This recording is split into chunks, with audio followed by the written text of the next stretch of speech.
त्या ठिकाणी आपण क्वेश्चन नंबर 29 सॉल्व करणार आहे. The deflection in a moving coil galvanometer is reduce to half. Moving coil गॅल्व्हनोमीटरमधले डिफ्लेक्शन काय करायचं आपल्याला हाफने रिड्यूस करायचं.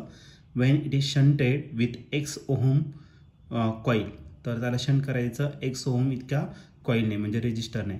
The relation between X and resistance of galvanometer G is, तर एक्स रेजिस्टन्स आणि गॅल्व्हनोमीटरचा रेजिस्टन्स याचं काय रिलेशन असणार आहे ते आपल्याला या ठिकाणी फाइंड करायचं. हा क्वेश्चन 2020ला आलेला होता.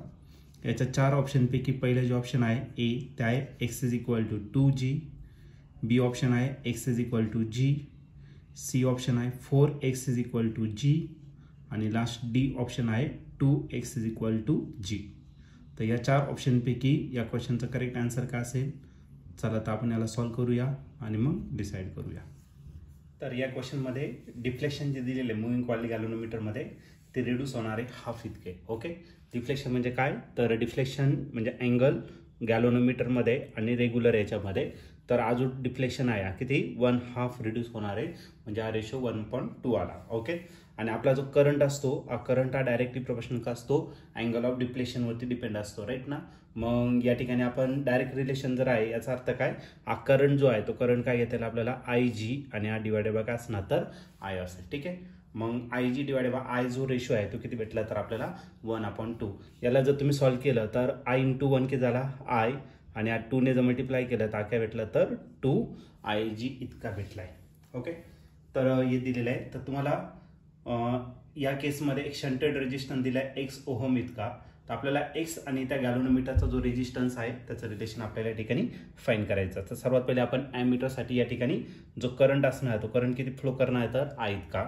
त्याच्यापैकी आपण एक कॉईल घेणार आहे आणि या कॉईलचा जो रेजिस्टन्स आहे तो किती घेतला कॅपिटल G, आणि या कॅपिटल G मधून जो करंट पास होणार आहे तो किती असणार तर IG इतका असेल. आणि त्याला आपल्याला एक पॅरलल रेजिस्टन्स कनेक्ट करायचा, आणि हा जो पॅरलल रेजिस्टन्स आहे हा पॅरलल रेजिस्टन्स किती दिलाय एक्स इतका, शंट रेजिस्टर म्हणतात. मग IG इतका करंट याच्यातून जर गेला तर याच्यातून जो करंट पास होणार तो किती असेल फक्त I - IG इतका. तो करंट याच्यातून पास होणार इथपर्यंत येणार, इथं दोघांची ॲडिशन होणार, हा IG आणि हा -IG कॅन्सल होणार, म्हणजे याच्यातून जो करंट पास होणार तो किती असणार तर I इतका. हे दोन्ही कॉम्बिनेशन एकमेकांना पॅरलल आहे, आणि पॅरलल असेल तर त्याचं पोटेन्शियल जे असणार ते कसं राहणार सेम. मग इथं जो पोटेन्शियलचा फॉर्म्युला काय असतो according to Ohm's law V = IR. मग I किती आहे पहिल्या याच्यामध्ये IG इतका, आणि त्याचा रेजिस्टन्स जो आहे तो किती आहे कॅपिटल G. याच्यातून जो करंट पास होतो तो किती आहे I - IG, आणि जो रेजिस्टन्स आहे तो किती तर एक्स इतका दिलेला आहे. ओके, आता याच्यामध्ये I ची व्हॅल्यू दिलेली आहे, I ची व्हॅल्यू आपण पुट करून देऊ. त्याच्या आधी जी टर्म आहे ती जशीच्या तशी लिहा, म्हणजे IG × कॅपिटल G मी जसाच्या तसा लिहिला.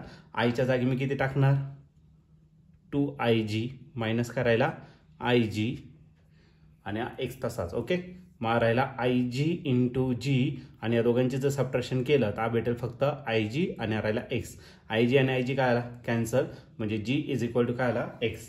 आपल्याला काय फाइंड करायचं एक्स फाइंड करायचा. मग एक्सला इकडे राईट करा आणि Gला तिकडे राईट करा, मग एक्स = काय राहिला G झाला. ओके, आणि या ठिकाणी तुम्ही ऑप्शन जर बघितलं तर ऑप्शन नंबर बी जो आहे तो या ठिकाणी आपला करेक्टली मॅच झालेला आहे. मग या क्वेश्चनचं जे आन्सर असणार आहे ते ऑप्शन बी असेल. ऑप्शन बी म्हणजेच काय resistance shunt resistance x = G, that means resistance of the galvanometer.